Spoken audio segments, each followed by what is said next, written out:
पर प्रश्न नंबर जो 2 है वो मोस्ट इम्पोर्टेंट है, फिर 5 है। तो हम पहले इसको करते हैं, ठीक है। फिर 8वां है इम्पोर्टेंट। इसमें लिखा है एक घन का आयतन जो है 8 सेंटीमीटर क्यूब पर सेकंड की दर से बढ़ रहा है। पृष्ठ क्षेत्रफल किस दर से बढ़ रहा है, जबकि इसके किनारे की लंबाई जो है वो 12 सेंटीमीटर है, ठीक है। लंबाई जो है इस तरह लिखे है, यह बना के लंबाई में बड़ी आती है, कभी आप कहोगे लिखा ही गलत है, बुक में ऐसे लिखा हमने ऐसे लिख दिया। तो ठीक है, इसमें जो है एक घन इस तरह का होता है, जैसे ये है, जैसे लूडो की गोटी होता है ना, इस तरह होता है घन। तो इसमें जो किनारे होते हैं, अभी हम बता रहे हैं कि भाई इसमें होता है क्या, इसमें जो है इसमें लंबाई ये, चौड़ाई और एक ऊंचाई, मतलब तीनों ही बराबर होती है। तो इसका आयतन हम क्या लिख लेंगे, आयतन को भी से लिख सकते हैं, ठीक है। वॉल्यूम, तो ये होएगा ए की क्यूब होता है, ये भुजा की क्यूब, ये तो फॉर्मूला ही है। और इसकी भुजा क्या हो जाएगी, ए हो जाएगी। फिर क्या रखा है, इसका जो पृष्ठ है, पृष्ठ होता है इसका, मतलब ये तो आयतन हो जाएगा इसका घन का, और इसका पृष्ठ, तो पृष्ठ होता है एस से हम लिख देते हैं उसे, और ये होता है 6a² फॉर्मूला ही होता है ये तो ये किस दर से बढ़ रहा है हमें ये बताना है, ठीक है। बढ़ना या घटना डी अपॉन में डी टी से प्रदर्शित करते हैं। त्रिज्या के सापेक्ष होता है तो डी आर अपॉन में डी टी, और ए के सापेक्ष तो डी अपॉन में डी टी, ठीक है। तो यहाँ पे हमें ये दे रखा है आयतन जो इतना सेंटीमीटर दर से बढ़ रहा है, तो ये आयतन दे रखा है हमें, ठीक है। तो हम यहाँ पे मान ले रहे हैं कि माना इसकी जो घन है, घन की भुजा ए है तथा आयतन जो है बी मान लेंगे। तो यहाँ पे मान लिया कि माना घन की भुजा, भुजा कह लो या किनारा कह लो, घन की भुजा ए सेंटीमीटर, ठीक है, ए तथा आयतन बी है, ऐसा हमने मान लिया, ठीक है। तो इसमें ये दे रखा है हमें घन का जो आयतन है 8 सेंटीमीटर क्यूब पर सेकंड में रखा है, तो हमें दे रखा है डी अपॉन में डी टी, क्योंकि ये समय है, ये है आयतन एक तरह से, तो डी डी अपॉन में डी टी दे रखा है इतना 8 सेंटीमीटर क्यूब पर सेकंड, ठीक है। ये हमें दे रखा है 8 सेंटीमीटर, तो सेंटीमीटर क्यूब मतलब कि आयतन होता है, अगर ये सेंटीमीटर स्क्वायर होता तो वो होता है एरिया, ठीक है। और एस सेकंड मतलब कि समय, तो डी अपॉन में डी टी हमें ये दिया है। अब प्रश्न में क्या रखा है, इसका पृष्ठ किस दर से बढ़ रहा है, जबकि इसकी किनारे की जो लंबाई है वो 12 सेंटीमीटर है। तो घन का आयतन इतना है, ठीक है। घन का आयतन हम निकाल ले रहे हैं पहले, तो घन का जो आयतन है लिख ले रहे हैं, घन का आयतन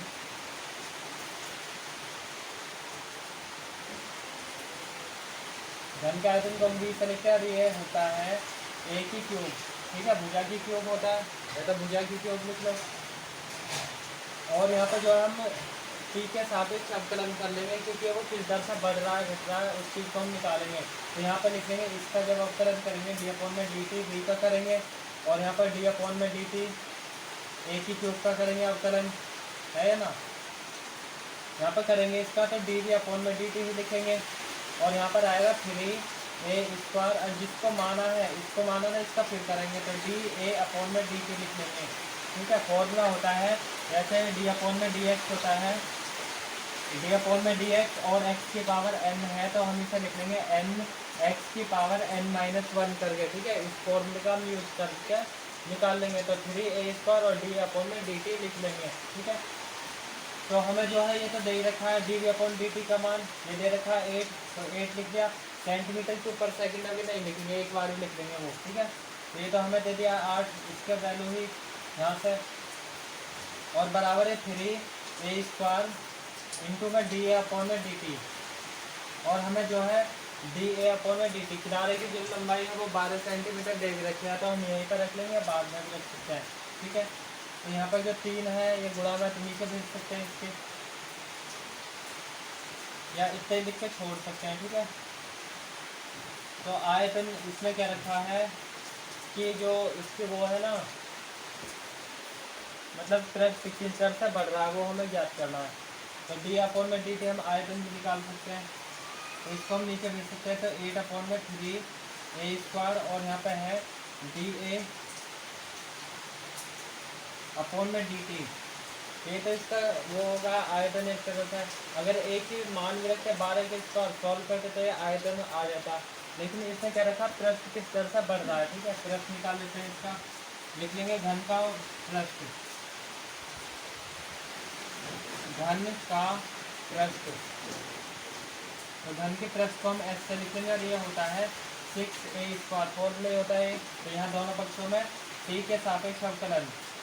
ठीक है, तो क्योंकि इसने क्या रखा, वो किस दर से बढ़ रहा है, बढ़ना मतलब समय के अकॉर्डिंग, तो डी एस अपॉन में डी टी, क्योंकि एस के सापेक्ष यहाँ पे टी के सापेक्ष चल रहे हैं, तो डी एस अपॉन में डी टी, और यहाँ पर आएगा 6 बाहर, या डी अपॉन में डी टी, और जो है ए स्क्वायर का हम करेंगे अवकलन, यहाँ डी एस अपॉन में डी टी, और इधर में 6 का है, इसका जब करेंगे तो ए मतलब 2a हो जाता,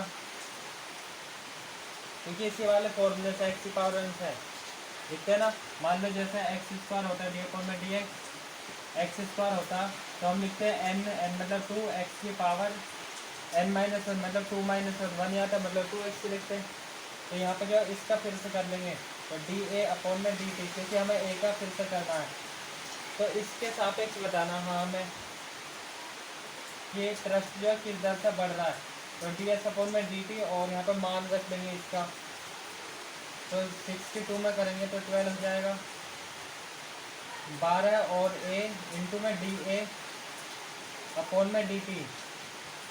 अब इसमें मान हम रख लेंगे, तो डी एस अपॉन में डी टी बराबर 12 तो है ही है, और ए की जो वैल्यू है, ए का मान क्या रखा है, किनारे की लंबाई 12 सेंटीमीटर है, या तो हम यहीं पर लिख लेंगे कि जो इसका किनारा है ना, किनारा जो है इसका मतलब ए जो है वो 12 सेंटीमीटर का ही रखा है, तो ए की जगह पर रख लेंगे हम 12 को, मतलब इस वाले ए की जगह, और D A upon D T का मान ये वाला है, तो यहाँ भी रख लेंगे, या तो फिर मान रख लो पहले, या ए में रहने दो, क्योंकि इसका मान रखने का फिर 12 से 12 कट भी जाएगा, डी अपॉन डी टी का मान ये है, या फिर हम मान बाद में रख लेंगे, क्योंकि इसका मान यहाँ भी रखना पड़ेगा हमें, या फिर हम ऐसे लिख ले रहे हैं पहले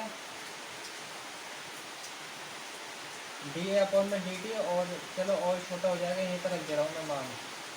ठीक है, 6 दूनी 12 होगा, ए और D A upon D T का जो मान है वो 8 है, गुणा में 8 अपॉन में 3a स्क्वायर, यहीं पर रख लिया, और ए से ये ए कैंसिल हो जाएगी एक पावर, तो यहाँ पर बचेगा 12, और मल्टीप्लाई में 8 अपॉन में 3a।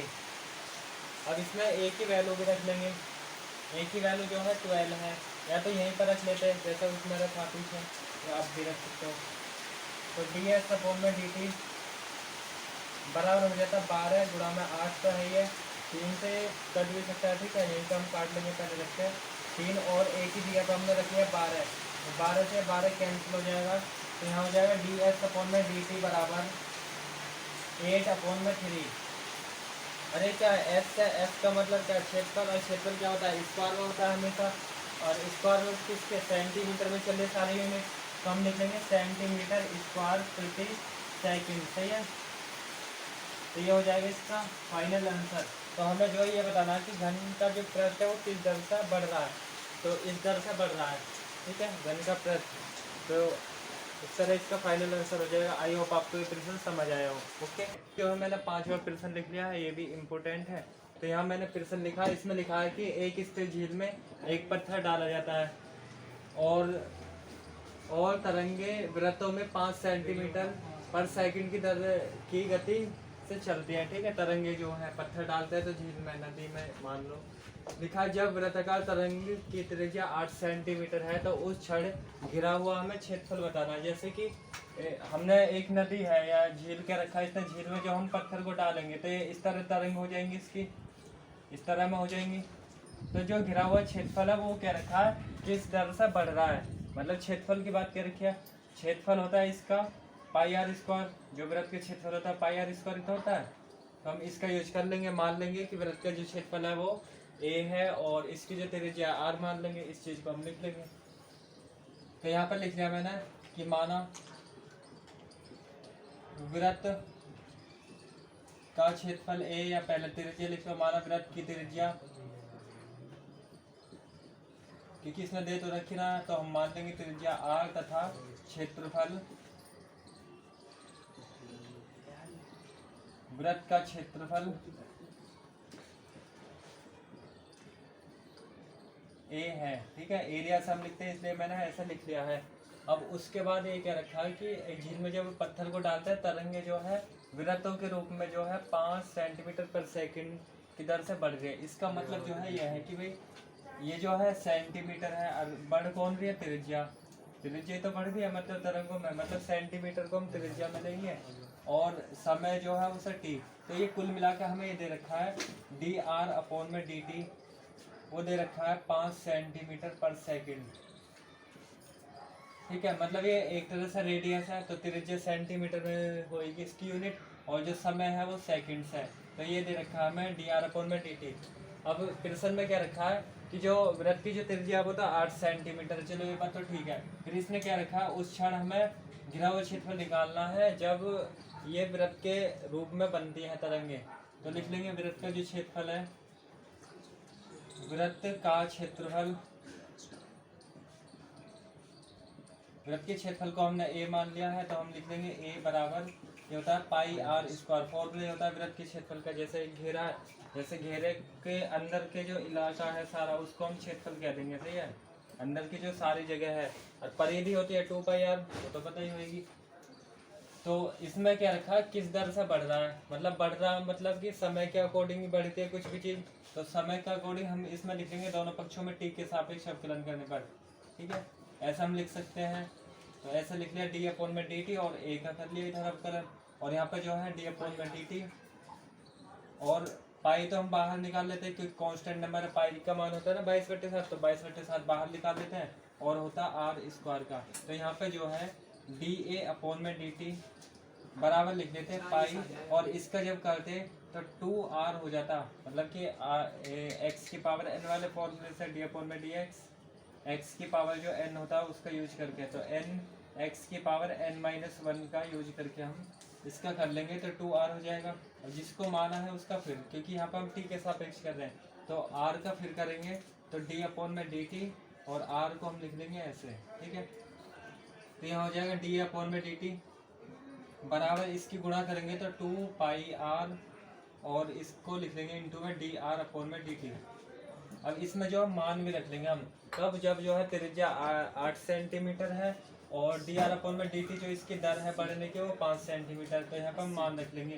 तो इसका क्षेत्रफल हमें पता चल जाएगा किस दर से बढ़ रहा है। तो डी ए अपॉन में डी टी बराबर 2, और पाई तो हम पाई रख देते हैं, या पाई की 22/7 में रख देते हैं, और आर की जो वैल्यू है हम 8 रख लेंगे क्योंकि बुक में क्या रखा है यहीं पे लिख लो, लिखना चाहो तो कि आर बराबर जो है 8 सेंटीमीटर बोल ही रखा है त्रिज्या।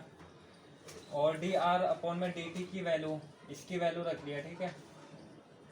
इसका यहाँ रख दिया मान, और इसका भी हम रख देंगे, तो इसका है 5 गुणा में, तो 5 रख दिया इसका, सबकी गुणा कर लेंगे तो डी ए अपॉन में डी टी बराबर हो जाएगा 8×5 = 40 दूनी 80, तो 80 पाई, और इसकी यूनिट जो है ना ये एक तरह से एरिया है, तो एरिया की होती है सेंटीमीटर स्क्वायर, क्योंकि ये सेंटीमीटर में है सारी यूनिट, तो सेंटीमीटर स्क्वायर, और टी मतलब ये नीचे टी है तो प्रति सेकंड, क्योंकि समय में चल रहा है, अरे सेकंड में होता है तो सेकंड लिखते, मिनट में चलती तो मिनट में। तो इस तरह इसका फाइनल आंसर हो जाएगा। तो आई होप आपको ये प्रश्न समझ आए हो, मोस्ट इम्पोर्टेंट है। इसके बाद में जो हम 9वां प्रश्न देखेंगे वो इम्पोर्टेंट है।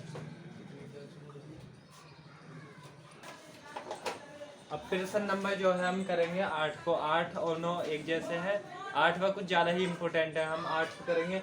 लिखा है प्रश्न में कि एक गुब्बारा जो सदैव गोलाकार रहता है, ठीक है, गोलाकार मतलब गोल, जैसा कि फुटबॉल है इस तरह, एक पंप द्वारा 900 सेंटीमीटर क्यूब गैस प्रति सेकंड भर कर फुलाया जाता है, ठीक है। गुब्बारे को जो है फुलाया जाता है 900 सेंटीमीटर क्यूब पर गैस जो है पर सेकंड भरी जाती है।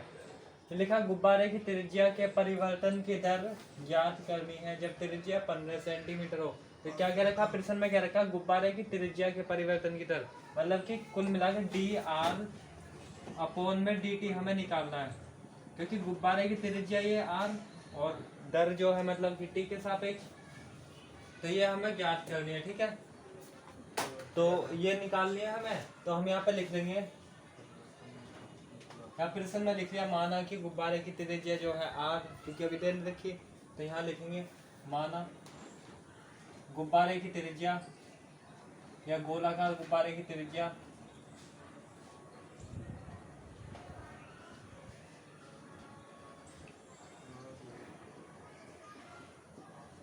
गुब्बारे की त्रिज्या r तथा क्षेत्रफल जो है, या क्षेत्रफल नहीं, यहाँ पर आयतन, क्योंकि गोलाकार रहता है वो सदैव, तथा आयतन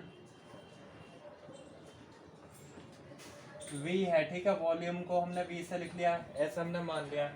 अब इसमें क्या रखा है, जो ये दे रखा है 900 सेंटीमीटर क्यूब प्रति सेकंड, मतलब इतना भरा जाता। तो हमें ये दे रखा है कुल मिला के d, मतलब ये आयतन है dv अपोन में, क्योंकि ये सेंटीमीटर क्यूब है। अब क्यूब किस में होती है, आयतन होता है हमेशा।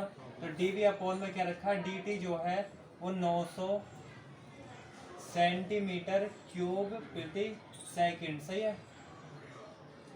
इतनी सेकंड की दर से भरकर फुलाया जाता है। तो गुब्बारे की त्रिज्या के परिवर्तन की दर हमें ज्ञात करनी है। ठीक है, तो पहली बात तो इसमें क्या रखा है, गुब्बारा सदैव गोलाकार रहता है।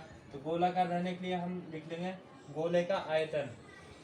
तो यहाँ पे लिख लेंगे गोलाकार गुब्बारे का आयतन, गोलाकार गुब्बारे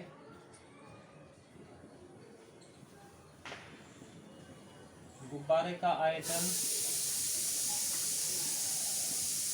हमने इसको v माना है, और ये v बराबर होता है 4/3 पाई r क्यूब। ये फॉर्मूला ही होता है गोले के आयतन का। और क्षेत्रफल का होता है पाई r स्क्वायर। ठीक है, इसमें अभी फर्क समझो।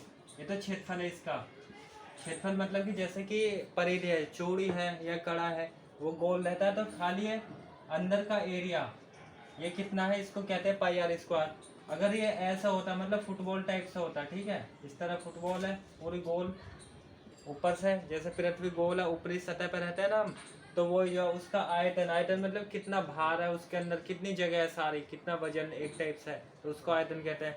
तो आयतन होता है इसका 4/3 पाई r क्यूब। जैसे कि फुटबॉल है, कंचा, कंचा पूरा ठोस होता है ना।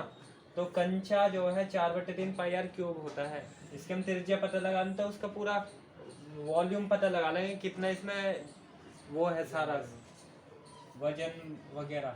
तो इसमें क्या रखा है कि ये किस दर से जो है बढ़ रहा है। ठीक है, लिखा गुब्बारे की त्रिज्या के परिवर्तन, परिवर्तन मतलब कितना हो रहा है, तो परिवर्तन की दर, दर मतलब हम t से लिख लेते हैं। तो यहाँ पे लिख देंगे दोनों पक्षों में t के सापेक्ष अवकलन। इसका कर लेंगे d/dt, और इधर में हमने v का कर लिया, इधर भी 4/3 पाई, तो क्यों वो है कांस्टेंट नंबर, कांस्टेंट को हम बाहर निकाल लेते हैं। तो 4/3 पाई बाहर निकाल लिया। हमने करना है अवकलन d/dt और r की क्यूब का, इसका करना पड़ेगा।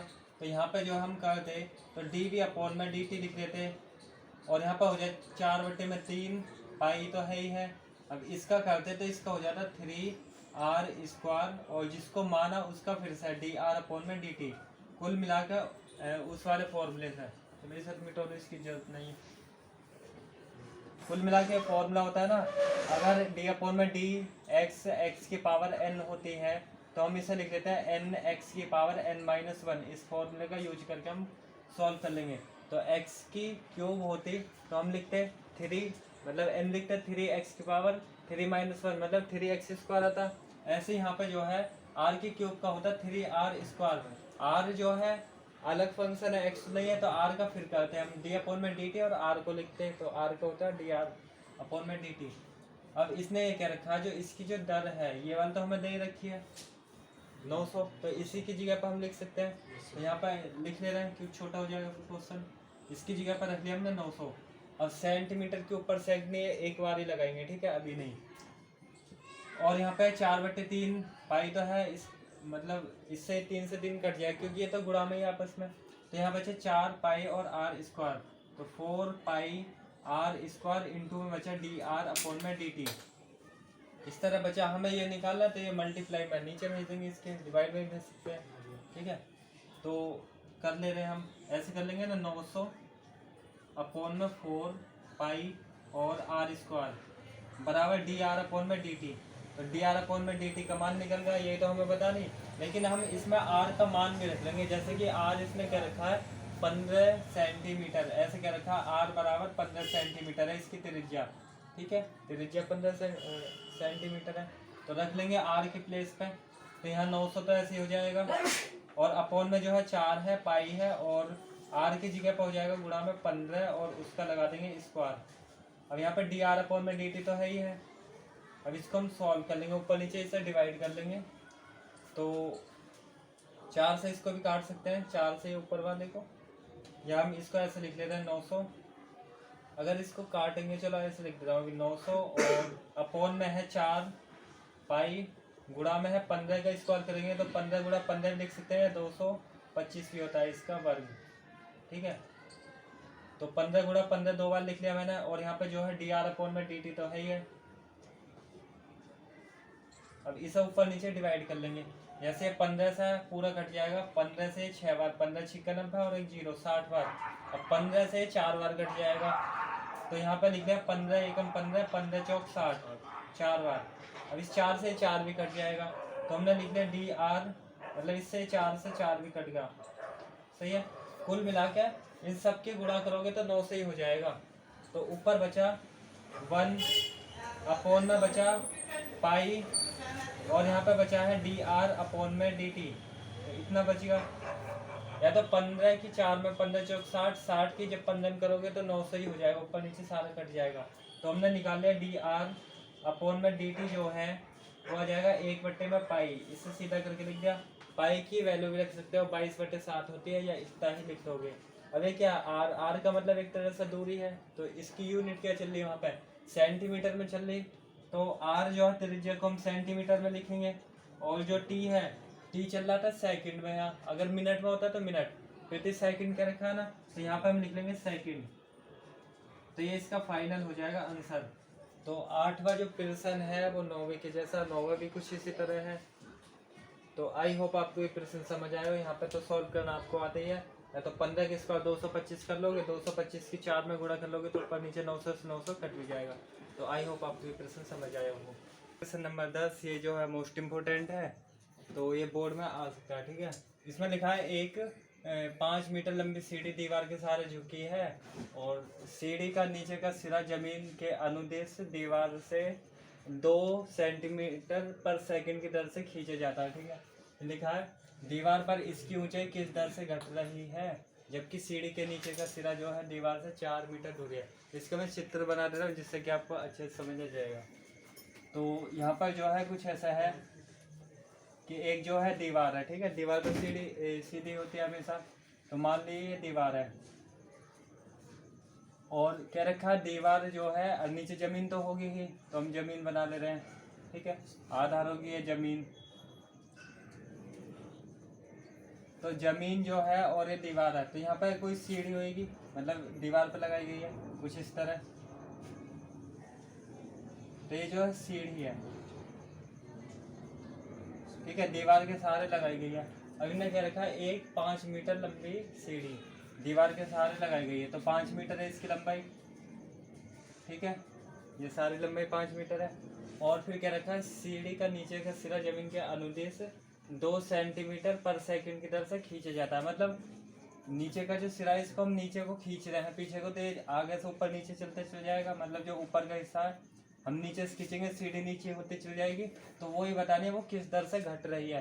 प्रश्न में ये कह रहा है इस दर से खींचा जाता है, दीवार पर इसकी ऊंचाई, दीवार मतलब ये, इस पर इसकी ऊंचाई जो है किस दर से घट रही है, जबकि सीढ़ी के नीचे का सिरा दीवार से 4 मीटर दूर है। मतलब 4 मीटर दूर क्या रखा है, कुल मिला के इसका मान है जब हम रखते हैं, उसमें रखेंगे बाद में वो।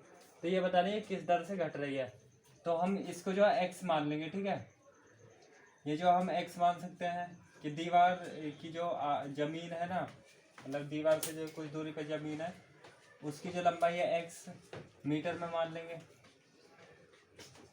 और जो दीवार की लंबाई है या ऊंचाई है वो वाई मान लेंगे मीटर में। ठीक है, अब x का मान इनने ये क्या रखा कि 4 मीटर दूर है, मतलब x बराबर 4 हम रख लेंगे बाद में, लेकिन हमें जो है ये बताना है ये किस दर से घट रही है। तो घटने का मतलब dy अपॉन में dt, ये बताना है ये किस दर से घट रही है। कुल मिलाकर हमें ये निकालना है। ठीक है, क्योंकि t मतलब घटना या बढ़ना समय के सापेक्ष होता है। और इसको हम लिख लेंगे dx अपॉन में dt, और ये हमें दे रखा है कि किस दर से जो है खींचा जा रहा है 2 सेंटीमीटर पर सेकंड, तो dx अपॉन में dt दे रखा है ये हमें। तो यहाँ पे हम लिख लेंगे इस चीज़ को, ठीक है। यहाँ हम ABC लिख लेंगे। अब ये एक तरह से ट्रायंगल जो है समकोण बन जाएगा, राइट एंगल ट्रायंगल 90 डिग्री वाला। तो इसमें होता है पाइथागोरस प्रमेय से आधार के स्क्वायर और लंब के स्क्वायर वो बराबर होता है कर्ण के स्क्वायर से, होता है ये। तो हम इसके द्वारा हम निकाल लेंगे ये वाली रेखा, ये तो हमें पता है, ये वाली निकाल लेंगे y को। तो हम लिख ले रहे हैं पहले इसमें कि माना इसमें जो जमीन है उसकी लंबाई जो है x मान ली, x मीटर या आधार।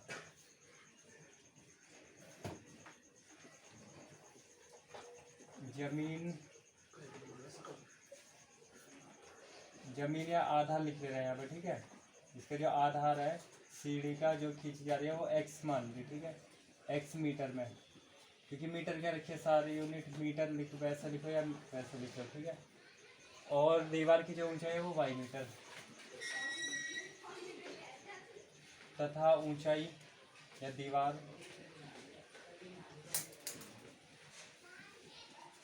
दीवार की ऊंचाई या लंबाई हम लिख लेंगे, ठीक है। तो दीवार की ऊंचाई जो है h से हम लिख लेते हैं इसे, और ये हमें दे रखी है y, ठीक है, ये हमने मान लिया।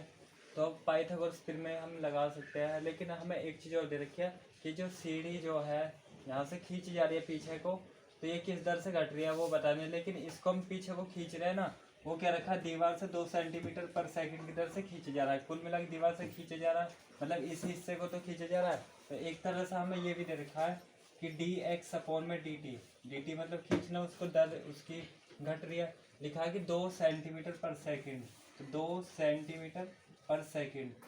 तो x जो है हमने एक आधार मान लिया है इसकी, मतलब कि एक दूरी ही है, तो दूरी को हम सेंटीमीटर या मीटर से लिखते हैं, और समय जो है s से लिखते हैं।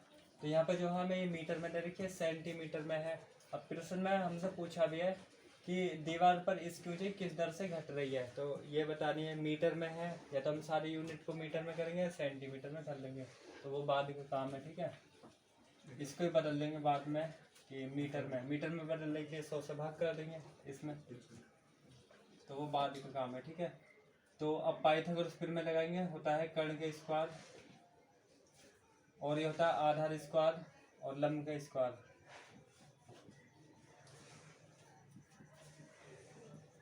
ये होती है पाइथागोरस प्रमेय। अगर इसमें देखें कर्ण वाली रेखा AC है, तो AC स्क्वायर लिख सकते हैं, और आधार जो है AB का स्क्वायर, और लंब जो है हो जाएगी BC का स्क्वायर। अगर यहाँ देखा है AC मतलब कि 5 दे रखी है, 5 स्क्वायर, और AB जो है x है, तो हम x स्क्वायर लिख लेंगे, और BC जो है वो y का स्क्वायर है, इसका मतलब 25 हो जाएगा। तो हम पहले इसको भी लिख सकते हैं, मतलब x स्क्वायर प्लस में y स्क्वायर बराबर 25। अब इसका जो है हम अवकलन कर लेंगे, ठीक है। x का मान तो हमें दे भी रखा है, वैसे x 4 दे रखा है, तो y का मान निकाल लेंगे, बाद में निकाल लेंगे, पहले इसका हम अवकलन कर ले रहे हैं, ठीक है। तो यहाँ पे लिख लेंगे दोनों पक्षों में x से सापेक्ष अवकलन करने पर, x के नहीं t के करेंगे, ठीक है, क्योंकि समय के सापेक्ष ये घट रही है या बढ़ रही है। तो दोनों पक्षों में t के सापेक्ष अवकलन ऐसे लिख दो, लिखना चाहो तो यार डायरेक्ट लिख दो d अपॉन में dt, और x square plus Y square, और इसका होएगा d अपॉन में dt, और यहाँ 25 है। अब इसका अलग अलग कर लेंगे, तो d अपॉन में dt x स्क्वायर और प्लस में d अपॉन में dt और वाई स्क्वायर। यहाँ पर इसका करेंगे कांस्टेंट नंबर है 0 होता है, यहाँ पे 0 लिख लेंगे। इसका करेंगे तो x स्क्वायर होता है 2x, जिसको माना उसका फिर करेंगे, तो dx अपॉन में dt हो जाएगा, x को माना फिर से, सही है ना, वाई स्क्वायर का 2y हो जाएगा, और जिसको माना उसका फिर, तो dy अपॉन में dt, और ये तो 0 है ही है। अब दोनों से हम 2 कॉमन भी कर सकते हैं, ठीक है। तो यहाँ पे 2 कॉमन कर लिया, तो बचेगा यहाँ पे x और dx अपॉन में dt, फिर प्लस में y इंटू में dy अपॉन में dt, और बराबर हो जाएगा 0। अब ये मल्टीप्लाई में तो इसके नीचे जाकर 0 ही हो जाएगा, क्योंकि गुणा वाली संख्या नीचे जाती है। तो यहाँ पे बच जाता है x इंटू में dx अपॉन में dt, और यहाँ पे बचा प्लस में y इंटू में dy अपॉन में dt। ठीक है, और यहाँ पर 0 है ही है। अब हमें ये कह रखा है कि जो निचला हिस्सा जो है ना, नीचे का सिरा दीवार से 4 मीटर दूर है, मतलब ये 4 है इसकी जो है, मतलब x का मान 4 दे रखा है, dx/dt का मान दे रखा है, तो y का मान न दे रखा है। ये हमें निकालना है dy/dt है किस दर से नीचे घट रही है इसकी ऊंचाई, तो y का मान और निकाल लेंगे और इसमें रख देंगे। इसको समीकरण मानना चाहो मान लेना, समीकरण 1 मान लेना। अब जो हम इसमें जो है मान रख लेंगे x का, तो y का मान ये से निकलेगा, और तो कोई तरीका नहीं है, ठीक है। तो यहाँ पर लिख लेंगे, इसको मान लिया हमने, समीकरण 1 मान सकते हैं मानना चाहे तो यहाँ पर हमें ये तो दे रखे समीकरण, हमें से लिख रहे हैं, इसलिए ये चूंकि लगा लो, क्योंकि x² + y² बराबर हमें दे रखा है 25। ये तो वही है पाइथागोरस प्रमेय से। अगर इसमें x की वैल्यू रखें, यहाँ साइड में लिख सकते हो कि x बराबर अगर 4 रखें, ठीक है।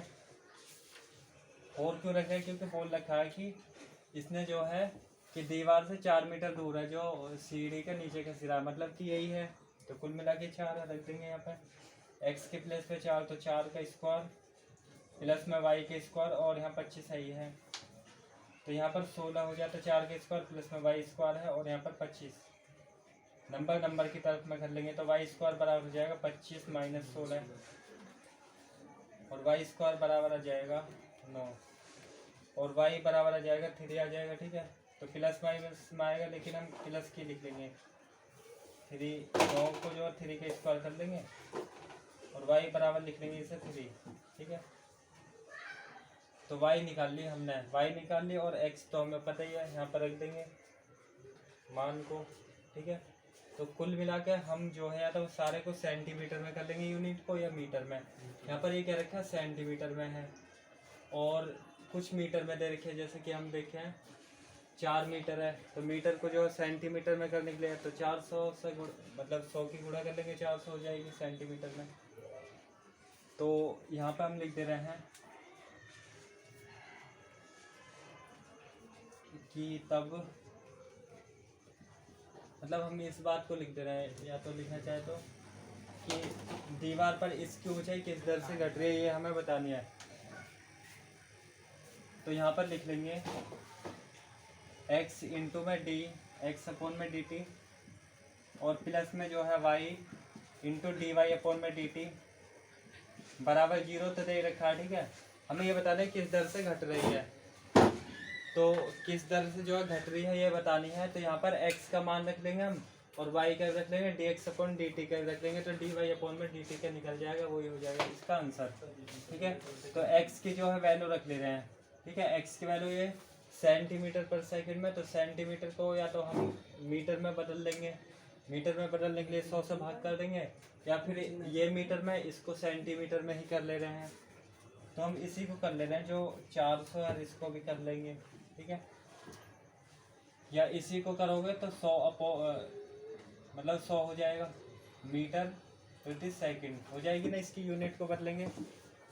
तो यहाँ पर रख दे रहे हैं x का मान जो है वो 4 दे रखा है, लिखा है 4 है, और इंटू में जो है dx/dt, तो dx/dt जो है हमने निकाल लिया है कि भाई 2/100 है, तो 2/100, और y का मान भी हमें दे रखा है, y का मान जो है 3 दे रखा है, तो यहाँ पर 3 लिख लेंगे, और इंटू में जो है dy/dt है, हमें ये निकालना किस तरह से जो है घट रही है उसकी ऊंचाई। सॉल्व कर लेंगे इसे। अब ये सारी यूनिटी जो है मीटर में होगी, ठीक है। यहाँ भी मीटर में और ये भी मीटर में है, ये मीटर में तो क्या रखा है 4 मीटर, तो 4 मीटर जो है ये मीटर में ही है। यहाँ लिखना चाहो तो लिख सकते हो कि भाई जो दूरी है x बराबर एक तरह से 4 मीटर क्या रखा है। तो सॉल्व कर लेंगे इसे, तो ये जो है 50 बार कट जाएगा, ठीक है। इसको ही काट सकते हैं, 2 दूनी 4 और 2 से 25 बार, तो यहाँ पे बचेगा कुल मिलाकर 2/25, और प्लस में हो जाएगा 3 इंटू में dy/dt, और बराबर 0। अब नंबर को नंबर की तरफ कर लेंगे तो माइनस हो जाएगा, यहाँ पर 3 तो है, 3 dy/dt बराबर हो जाएगा 2/25, वो भी माइनस का, क्योंकि प्लस की संख्या होती है उधर जाकर हो जाती है माइनस की, ठीक है। अब ये गुणा में है तो अपोन में चल जाएगा, तो यहाँ पे लिख लेंगे dy/dt बराबर माइनस का 2/25 तो है ये, और इसका आ जाएगा अपॉन में मतलब कि 3। अब इसके गुणा कर लेंगे तो dy/dt, तो ये हो जाएगा माइनस का 2/25 से 75 हो जाएगा, और ये हो जाएगी यूनिट जो है मीटर प्रति सेकंड में। ठीक है, इतना आंसर हम लिख सकते हैं कि इस दर से घट रही है, या इसको सेंटीमीटर में कर लेंगे। सेंटीमीटर में दे रखा होगा तो हम 100 की गुणा कर लेंगे। ठीक है, तो यहाँ पर या तो यहाँ पे लिख दो आंसर, या फिर आप लिख सकते हो dy/dt जो है -2 तो है ये, या 75 भी है, ये मीटर में यूनिट, तो सेंटीमीटर में बदल लिखे 100 की गुणा करनी पड़ेगी, और यहाँ लिख देंगे सेंटीमीटर प्रति सेकंड। ऊपर नीचे इसे भाग कर सकते हो, तो 5 से इसको कर लोगे, 5 दूनी 10 0, और 5 से ये 5 एकम 5 बार, और 2 5 पंजे 25 बार। फिर कर सकते हैं 5 से 3 बार, और 5 से कट जाएगा 4 बार, तो 4 बचेगा, 2 4 दूनी 8 हो जाएगा। तो यहाँ पे लिख लेंगे dy/dt बराबर हो जाएगा माइनस का 4 की 2 में करेंगे तो 8, और अपॉन में जो है 3 है, और सेंटीमीटर प्रति सेकंड की दर से घट रही है। ठीक है, तो इसने क्या रखा है कि इस दीवार पर इसकी ऊंचाई किस दर से घट रही है, तो इस दर से घट रही है, इसको हम लिख सकते हैं। ठीक है, तो लिख लो इसे, लिखना चाहो माइनस का मतलब ये दिखा रहा है कि घट रही है वो। ठीक है, या तो लिख दो पूरा हिंदी में कि अतः दीवार पर जो है इसकी ऊंचाई जो है 8/3 सेंटीमीटर पर सेकंड की दर से घट रही है। इस चीज़ को हम लिख देंगे। ठीक है, कि अतः दीवार पर उसकी ऊंचाई, दीवार पर ऊंचाई हमने y मानी थी। ठीक है, मतलब dy/dt 8/3 सेंटीमीटर पर सेकंड की दर से घट रही है। अगर माइनस में आते तो घट रही है। ठीक है, माइनस ना लिखेंगे हम यहाँ पे, कहीं माइनस लगा दो, तो ये इसका फाइनल आंसर हो जाएगा।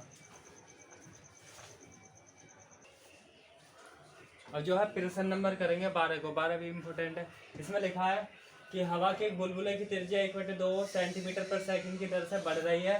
बुलबुले का आयतन किस दर से बढ़ रहा है, जबकि इसकी जो त्रिज्या है 1 सेंटीमीटर है। ठीक है, तो हमें जो है, हमने मान लिया गोलाकार, हवा का बुलबुला एक गोलाकार है, माना कि गोलाकार हवा के बुलबुले का आयतन भी तथा त्रिज्या r है। ठीक है, एक किस दर से बढ़ रहा है वो बता रहा है। बढ़ना या घटना होता है तो हम समय के सापेक्ष करते हैं, टी के सापेक्ष अवकलन वगैरह।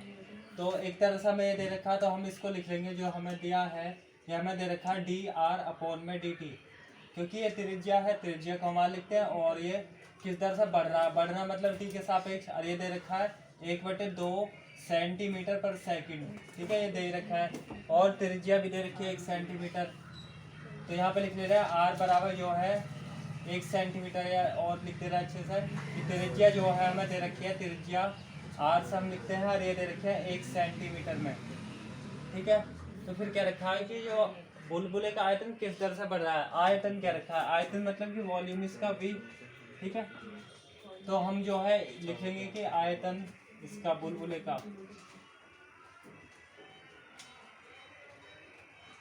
हवा के बुलबुले का आयतन,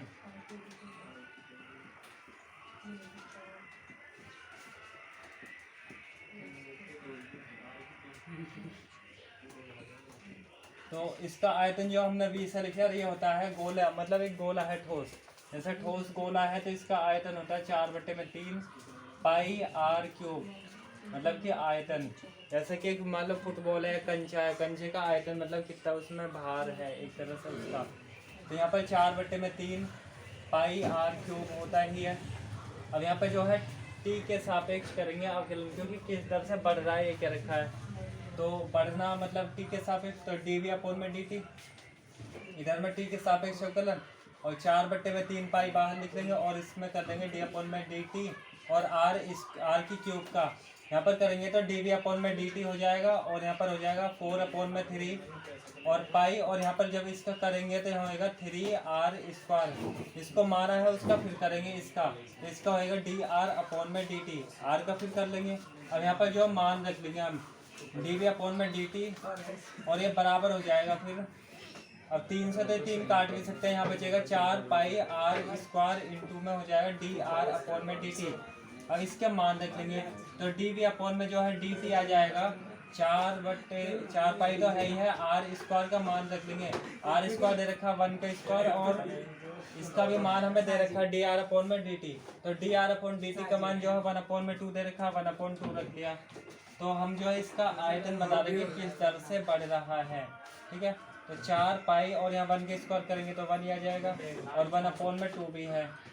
अब इससे जो काट भी सकते, ऊपर भी काट सकते थे, तो ये 2 बार कट जाएगा, तो dv/dt जो है वो हो जाएगा 2, और पाई तो है ही है, और यहाँ पे लिख लेंगे आयतन को हम भी, मतलब कि आयतन सेंटीमीटर क्यूब से लिखते हैं, क्योंकि ये सारी यूनिट सेंटीमीटर में, तो यहाँ सेंटीमीटर क्यूब प्रति सेकंड लिख लेंगे। तो ये जो है इसका आंसर हो जाएगा, लिख देंगे कि इसका जो आयतन है 2 पाई सेंटीमीटर क्यूब पर सेकंड की दर से बढ़ रहा है, ठीक है। तो इसका ये फाइनल आंसर हो जाएगा। आई होप आपको समझ आएगा, आसान फिर से नहीं है। अब प्रश्न नंबर करेंगे 14 का। 14 भी जो है इम्पोर्टेंट है। यहाँ पे लिखा है कि एक पाइप से रेत 12 सेंटीमीटर क्यूब पर सेकंड की दर से गिर रही है, ठीक है। फिर लिखा है गिरती रेत जमीन पर एक ऐसा शंकु बनाती है जिसकी ऊंचाई सदैव आधार की त्रिज्या का 6ठा भाग है, ठीक है, इसकी जो त्रिज्या का। फिर लिखा रेत से बने शंकु की ऊंचाई किस दर से बढ़ रही है, और जबकि ऊंचाई जो है 4 सेंटीमीटर है। यहाँ क्या रखा, शंकु की बात हो रही है। जैसे कि एक पाइप है, ठीक है, पाइप से जो है रेत गिर रही है, ठीक है, रेत गिर रही है, और रेत जो है दिखा है कि शंकु के आकार की हो जाती है, रेत से बने शंकु की ऊंचाई। अब रेत से जो है एक शंकु के आकार की बन जाएगी इस तरह, ठीक है, इस तरह बन जाएगी। तो इसकी जो ऊंचाई है वो किस दर से जो है बढ़ रही है, मतलब एच जो है किस दर से बढ़ती जा रही है। इसकी हाइट होती है, नहीं है, ये तो पता होगा कि ये त्रिज्या होती है, और ये हाइट होती है, और ये एल होती है त्रिज्या की ऊंचाई। तो एच जो है किस दर से बढ़ रही है ये बतानी है। जबकि एच बराबर इनने क्या भी रखा है कि भाई 4 सेंटीमीटर है, वो तो सबसे बाद में मान रख लेते हैं इसका। एक किस दर से बढ़ रही है ऐसे क्या रखा, मतलब कि कुल मिलाकर हमें dh/dt बताना है, यही तो बताना है किस दर से बढ़ रही है, तो ये निकालेंगे हम, ठीक है। तो हमें क्या रखा है, पाइप से रेत इतने सेंटीमीटर क्यूब, तो ये आयतन दे रखा है एक तरह से। तो हम यहाँ पर लिख ले रहे हैं माना शंकु की जो आयतन है वो v है, और त्रिज्या जो है r सेंटीमीटर मान ले रहे हैं, ठीक है। तो यहाँ पे हमने लिख लिया कि माना शंकु की त्रिज्या लिख लो पहले, आयतन, शंकु की त्रिज्या r तथा आयतन v है, ठीक है, ऐसा हमने मान लिया है।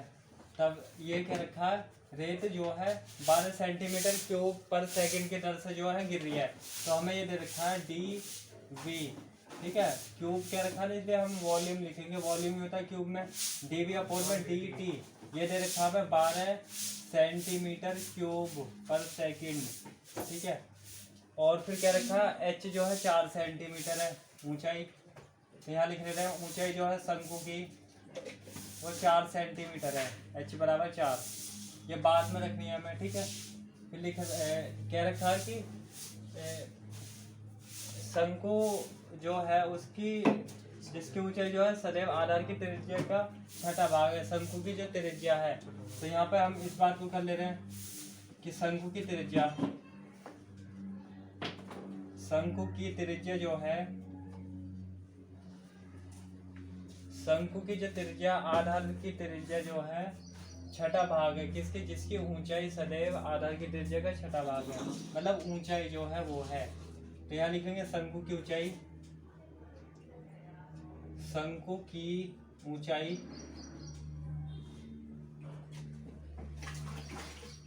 इस शंकु की त्रिज्या का 6ठा भाग है, मतलब कि 1/6 भाग है, 1/6 लिखेंगे, 6ठा भाग मतलब शंकु की ऊंचाई हमने क्या मानी है, h मानी है, तो h लिख लेंगे यहाँ पर इसकी जगह पर, ठीक है। और शंकु की त्रिज्या r और यहाँ पर 1/6 तो है ही है। अब हमें ये बता रहा है कि किस दर से गिर रही है रेत जो है, मतलब किस दर से ये ऊंचाई बढ़ती जा रही है। तो dh/dt मतलब सारा कुछ हम h में ही कन्वर्ट कर लेंगे।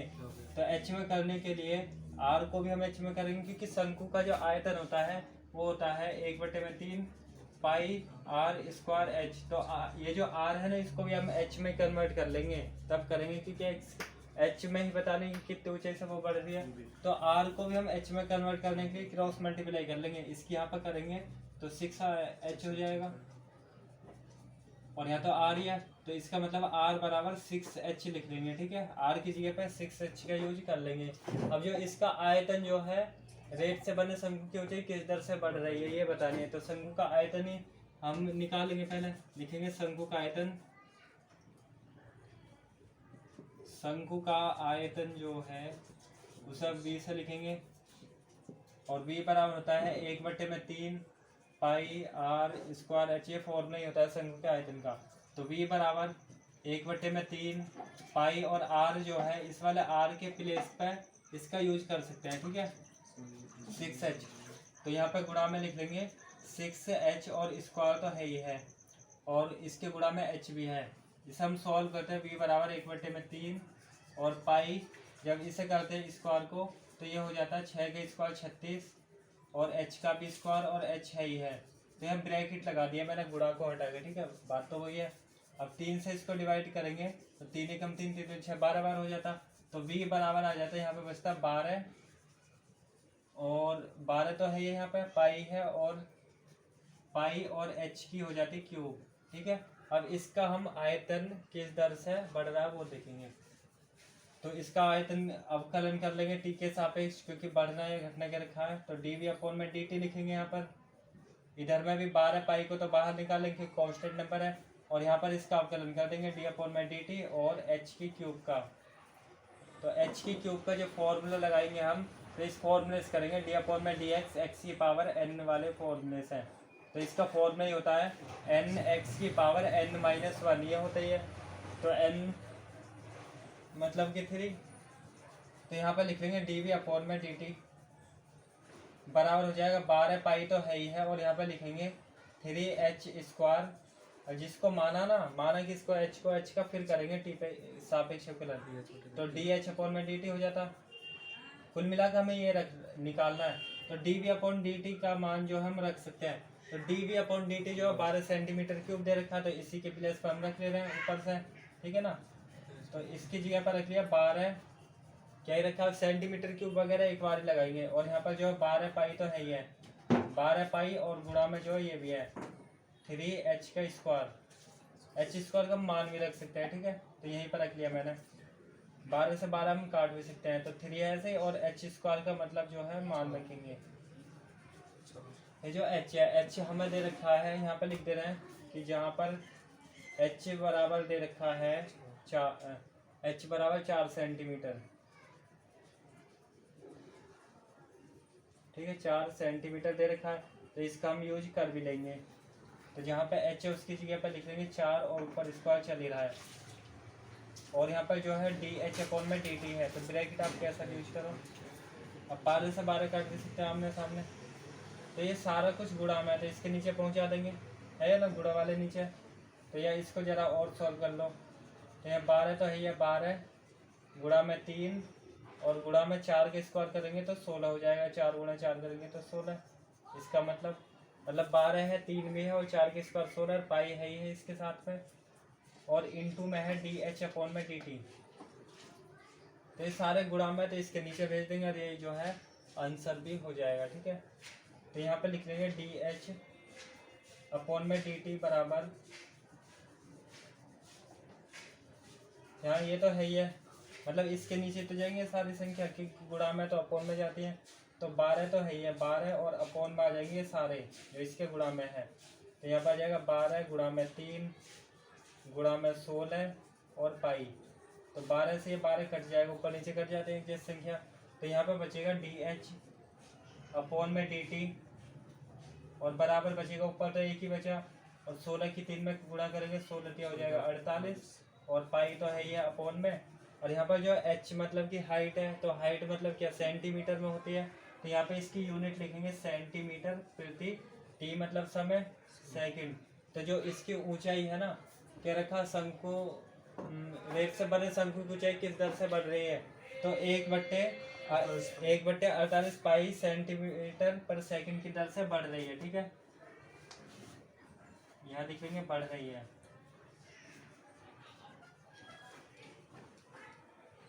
ठीक है, तो ये इसका फाइनल आंसर हो जाएगा। आई होप आपको ये प्रश्न समझ आया हो। अब प्रश्न नंबर जो है 16 है, तो अभी मैं बताता हूँ। तो 16 जो है इम्पोर्टेंट है। अब 16 जो है 15 के जैसा, 15 वाला प्रश्न 15 16 एक जैसे हैं। ठीक है, 15 16 और 18वां प्रश्न एक जैसा है। और मैं जो है 16 करता हूँ तो आप 15 को कर सकते हो। इसका जो हम अवकलन करके है, ठीक है, सीमांत आय हमें याद करनी है। ठीक है, तीनों प्रश्नों में। और 17 वाला मैंने पीछे करा दिया है। त्रिज्या दे रखी है, आर के सापेक्ष अवकलन याद करना है। मतलब कि आर के सापेक्ष अवकलन वो मान लेंगे, क्षेत्रफल जो है पाई आर स्क्वायर मान लेंगे और आर के सापेक्ष का मान रख देंगे। ऐसे करा दिया मैंने। विकल्प जो है 17वां। 18 16 15 एक जैसा है, तो मैं 16 करा दे रहा हूँ। ठीक है, तो यहाँ पर लिखा है प्रश्न में कि किसी उत्पाद में जो है x इकाइयों के विक्रय से प्राप्त कुल आय जो है आर एक्स इकाई रुपयों में, मतलब ये रुपयों में दे रखा है आर एक्स बराबर 13x² प्लस 26x प्लस 15 है। तो सर क्या रखा से प्रदत्त है, मतलब प्रदत्त मतलब लिखा सीमांत आय ज्ञात कीजिए जब x बराबर 7 है। सीमांत आय का मतलब मार्जिन कॉस्ट ये निकालना है, MC से लिख लेते हैं हम इसे, वो निकालना है। तो हम इसका जो अवकलन कर लेंगे, जो हमें दे रखा है ना आर एक्स बराबर 13x² प्लस में 26x और प्लस में 15। तो सीमांत आय निकालना है। ठीक है, MC लिख सकते हैं। तो MC मतलब इसका हम वो निकाल लेंगे अवकलन। अवकलन को हम डैश से लिख देते हैं। ठीक है, डैश कह लो या फिर डी अपोन में dx, और इसका करेंगे आर एक्स का अवकलन, आर एक्स का। ठीक है, और यहाँ पर भी अवकलन डी अपोन में dx, और यहाँ पर है 13x² प्लस में 26x प्लस में 15। इसका जो अवकलन करके और ये x की वैल्यू 7 रख लेंगे। इसका जब अवकलन करते हैं तो हम जो है r डैश करके भी लिख देते हैं, r डैश x, और बराबर जो है यहाँ पर इसका करेंगे तो 13 को बाहर निकाल लेंगे, अवकलन करेंगे D upon D x x² का। इसी प्रकार जो है 26 को बाहर लिखेंगे, डी अपॉन डी एक्स करेंगे x का, और 15 का कर लेंगे डी अपॉन में डी एक्स, और यहाँ पे लिख लेंगे 15। अब देखो यहाँ पर आर डैश एक्स बराबर हम लिख लेंगे यहाँ पर 13 और x² का करेंगे तो 2x हो जाएगा। फॉर्मूला होता है इसमें x की पावर n वाला, D upon D x x की पावर अगर n है तो हम लिख लेंगे n x की पावर n-1। अगर मान लो इसमें D upon D x x की पावर करना होता स्क्वायर का, ठीक है, तो ये n की जगह तो 2 ही होगा, तो यहाँ पे लिख लेंगे 2x n-1 मतलब 2 - 1 सॉल्व करते 2x, क्योंकि 1 तो हम लिखते हैं 2x लिखते हैं। और यहाँ पर जो है 26 का ही है, इसका करते तो इसका होता है 1। इसी फॉर्मूले में निकाल के रख सकते हो, या इसका याद रखोगे कि जब भी D upon D x x की पावर n है, डी अपॉन डी एक्स अगर यहाँ पे x है तो हम सीधा 1 लिख लेते हैं इसकी जगह पे, ठीक है, सीधा। और अगर कांस्टेंट नंबर होता है डी अपॉन में डी एक्स कोई a है मान लो, तो वहाँ पर हम जो 0 लिख लेते हैं, कांस्टेंट नंबर का 0 अवकलन होता है। ठीक है, तो यहाँ पर इसका 1 होगा और इसका हो जाएगा 0।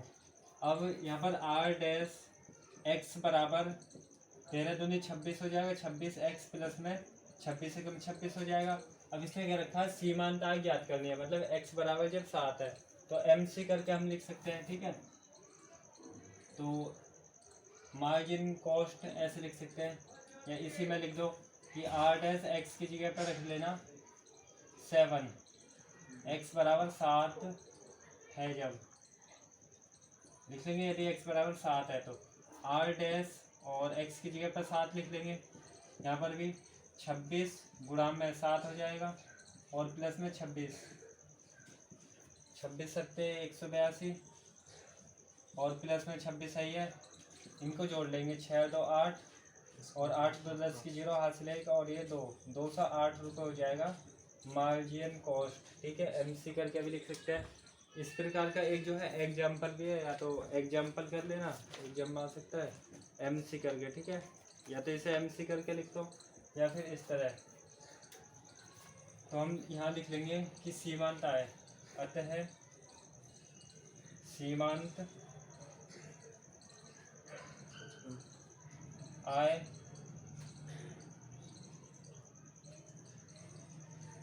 Margin cost. ठीक है, MC बराबर हो जाएगा 208 रुपये। तो ये इसका फाइनल हो जाएगा आंसर। तो इसी प्रकार प्रश्न जो है 14 भी है, 15, 14 तो अलग है, 15 और 16 और एक और है, मतलब कि है वो 18 मतलब बिल्कुल एक जैसा है। तो वैसे इम्पोर्टेंट क्वेश्चन थे, मैंने 6.1 प्रश्नावली के इम्पोर्टेंट क्वेश्चन करा दिया। मिलेंगे नेक्स्ट वीडियो में।